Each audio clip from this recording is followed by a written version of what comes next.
Okay guys, welcome back to the channel. Chris Cullen with you back on CC's Aquatic Adventures.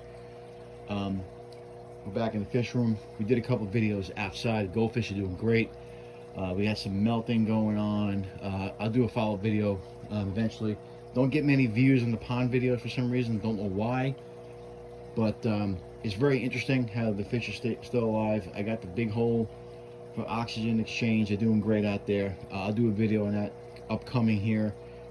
Obviously the weather is going to hopefully start getting better. We'll be able to get these plants outside. I don't think this one's going to make it, but this one here looks like it's doing pretty good. And the fern, we'll get the fern back to my friend, but looks like it's pretty decent right now. So we're going to leave it there, leave it the way it is, and we'll get that fern back to my neighbor, unless she wants to give it to me, which I'm perfectly fine with too. So, you know, with the winter stuff going on, we wanted to keep these plants in here, and it just makes it look like a jungle, which I like too. But anyway, the fern, hopefully we'll keep. Obviously, we brought this pond in. It's doing great. The white cloud minnows, or the 14 karat gold cloud minnows, are doing great. I like to get more of them.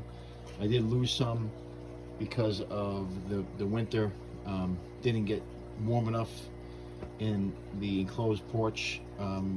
We actually took the heater out of there and put it back here because it got so cold that it was actually like 62 degrees in here, and I want to keep my tanks at almost 80, so we try to keep it 74 in here. 70 right now, 71, which is perfectly fine. You know, anything over 70 we're good, because you can keep it, you know, it's usually 10 degrees above what the room temperature is, so that heater will be, those tanks over there will be 80 degrees or close to it. I don't go too crazy with messing with the heat. As long as the temperature looks the same, I don't really go too crazy. But I did notice some of these tanks were down into like the low 70s, 74, 72, so I wanted to get a little bit warmer in here, so I put a heater in here. The heater outside wasn't doing anything anyway, so I put it back here. Unfortunately, we got really cold this year, negative temperatures for a prolonged period of time, so we had to make some adjustments. Obviously, you always have to do that when the weather changes. But anyway, getting back to this video, I just want to give you guys a little bit of an update. Obviously, we moved the Crebensis in here. We don't see them a lot. They like to hide. It seemed like they do better when there's more fish in the tank, but unfortunately, they got too aggressive. They're very territorial, and you can't really keep them with any type of like you know, mollies or you know, swordtails or anything like that. You have to be careful. In that tank we have layer-tail mollies, so they were attacking the one, and I noticed one of the fish had fungus on them, so we had to treat that tank with erythromycin, which is probably the best stuff you could possibly buy if you have any kind of fungus going on someone's head. We actually bought, I got it at the store for $17.99, which is really good. You can't really find this stuff anymore. It's over 20 bucks, but we found it. We treated that tank, and I had a little bit of issue with the neons, but we did move some new fish into there. And if you guys look close enough, you can see that we got the baby bristlenose plecos in there. I got 3 in here and 2 in here, which you can't really see. But yeah, we'll have to do a gravel vac in this tank. The only reason why I get a little scared about doing gravel vacs in this tank is because they have so many babies in there. I try not to mess with this tank too much, but you know, that tank is filtered pretty good. We got 2 filters running in there. They got a nice little colony. Anyway, so we put the bristlenose pleco in here. Look, I did notice a little bit of a change in the tetra, so we treated this tank too. You see, I got 2 left, which I'll save for next time if I do need it. Usually it doesn't happen, but sometimes when you add too many fish to a tank at once, it needs a little bit of time to adjust. That's why I got 2 filters running now. Just the bio load is a little bit different, but eventually when these guys get bigger, see the one right there, he's getting a little bit big. I like to get him out of there eventually. And of course we have the snails in there, which also affects your bio load, which I've been trying to keep on top and get rid of some of them, but hasn't worked that great. Anyway, getting back to what I was talking about, treated that tank too. They're doing better. So again, getting back to these tanks here, we'll go around in a circle. Obviously, I said there, I already got this tank. You know, this guy doing great. I just fed them, so they're still, you know, running around getting food. Anyway, the leopard puffer's still doing great. He eats clams. I feed him all different kinds of things, but he likes to eat clams. I don't see him in there. He's in there somewhere. Probably can't see him right now, but yeah, I don't know where he is. Anyway, he's in there somewhere. Hey, there he is. Big fat belly sticking out. Doing great, healthy. He likes to swim. When he's not full, he goes to the top of the tank. A couple of months ago, we moved the crebensis out of here. We got the Lariatail mollies in here, and we also moved the Buenos Aires tetras, which we want to move eventually because they'll get bigger than that. Buenos Aires tetras, there's a molly in there. There's a swordtail. I actually lost a black molly in there. I think that might have been when the attack was going on. The crebensis took out a swordtail, and I think it took out the molly. Stressed him out. So that tank's back to normal. Everyone's doing good. This tank here, the Gouramis, no changes in that tank. It's still the same old Gouramis, same old grouchy guys. Yeah, got a couple of different fish in there. Barbs, snakeskin barb. You know, you guys know what that fish is. It looks like a goldfish, but it's a barb. And there's a couple of different. There's a clown pleco in there, and a couple of different. You guys know I like having the zebra loaches, which I have in there. You can see how big they are, and not really that many fish in there. You know, you keep it pretty simple. Ruby barb, that's what that is. No, that's not a ruby barb. That's a yeah, ruby barb. Anyway, I'm not getting too crazy with names because I you know me, I forget. You guys can comment and let me know. This tank we're building back up. Obviously, you see all the guppies in here now. The babies, they're doing great. I got a female that's pregnant in there. We did not want to add any more fish in here. We did add some platies to get it more active, which we did do that. And of course the cories, but this tank is an active tank. Even the plants are starting to grow better.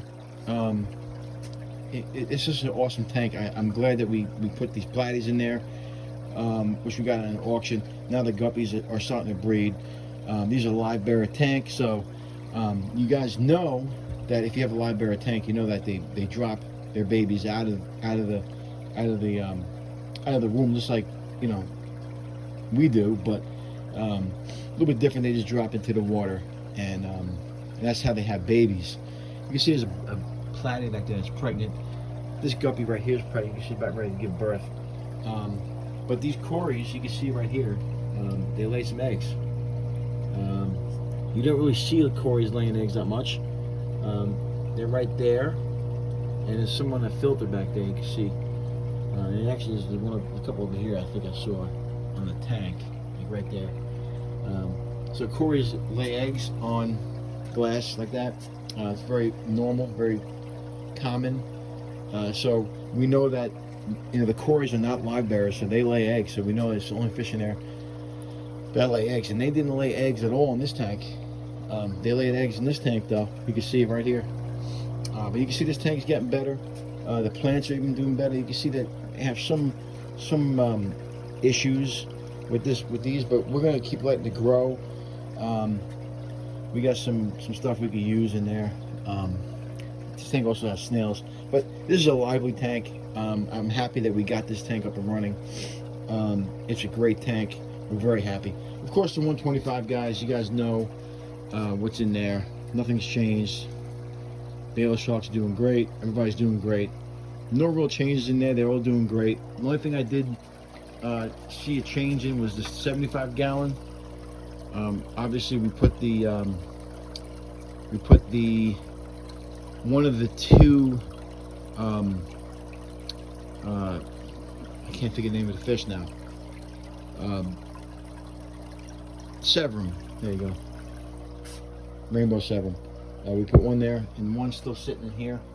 He might be hiding.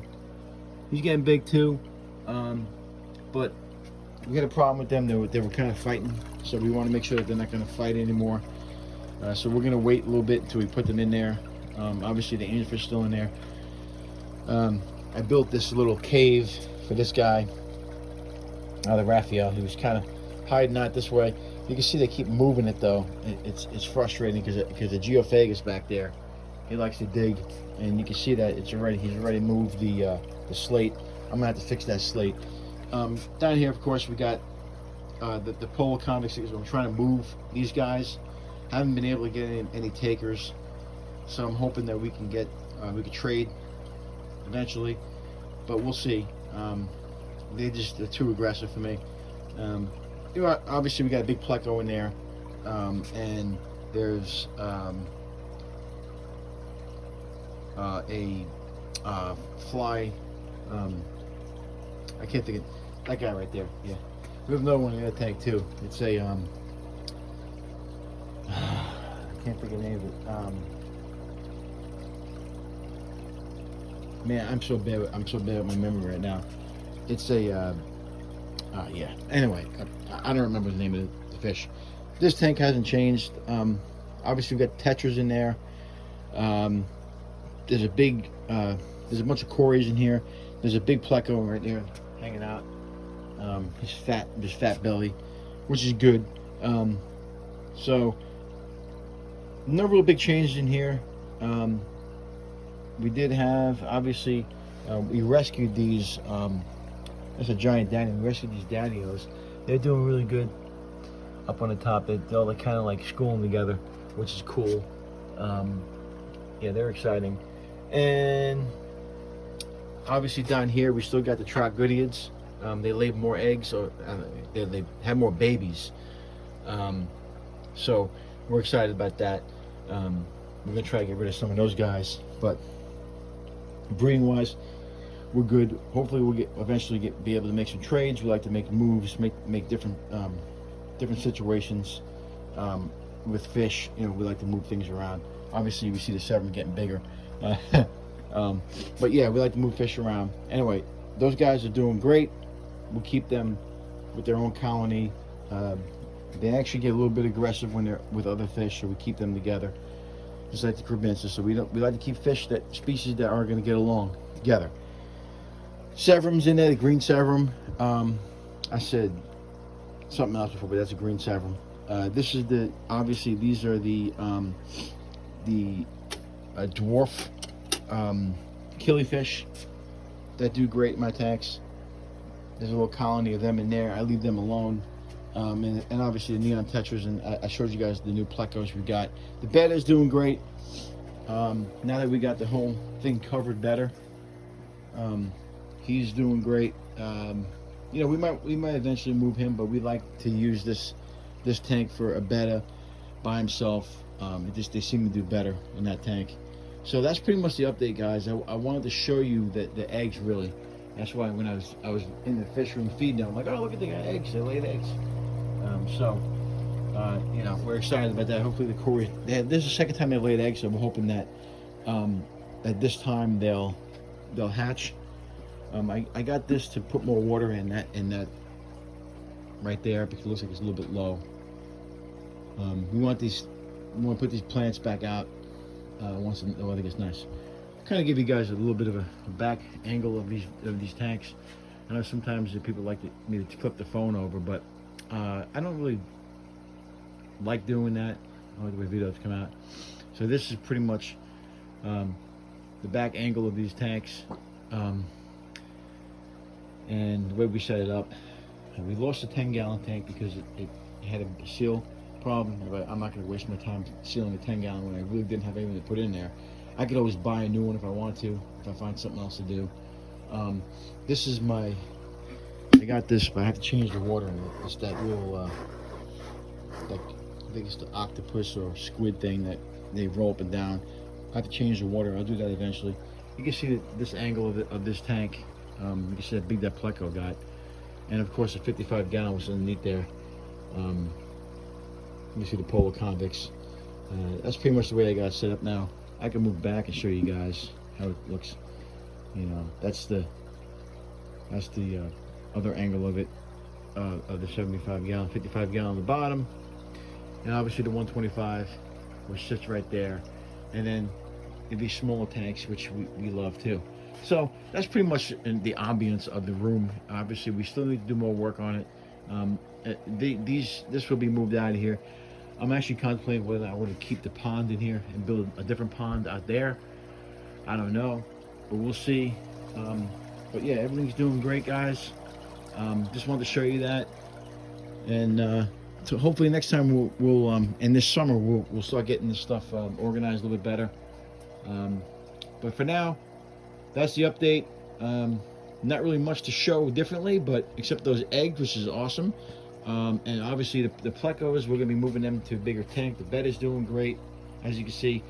The plecos, you want to move out of there eventually. We'll have a pleco for. I think what I want to do is I don't want to put them in the 15 gallon because you got the Carbensis in there. So I put them in the 20 gallon. I'll probably put one in the guppy tank, and then one. Probably gonna put one on where the track radiators are, and might even keep one in the 10 gallon tank. I'm not sure what we're gonna do yet, but we're definitely gonna put maybe two in that tank because it's doing so good. We got a good bio load in there. We got good plants, so you might want to put them in there. Anyway, till next time, guys. Remember, if you can't own them, rehome them. We've done it a couple times already now. We might move some more fish and get more fish next week. We don't know yet. Hopefully we'll see what happens, but we're always moving around and doing stuff and changing things around, so we're gonna hopefully get more into it this summer. I did get a job, so like I said, I'm gonna try to do the best I can, but we still need to do a couple. We did do some work on the ceiling to get the insulation covered, and obviously we want to cover the cinder blocks, which have worked out pretty good. So until next time, have a great day, guys. We'll see you.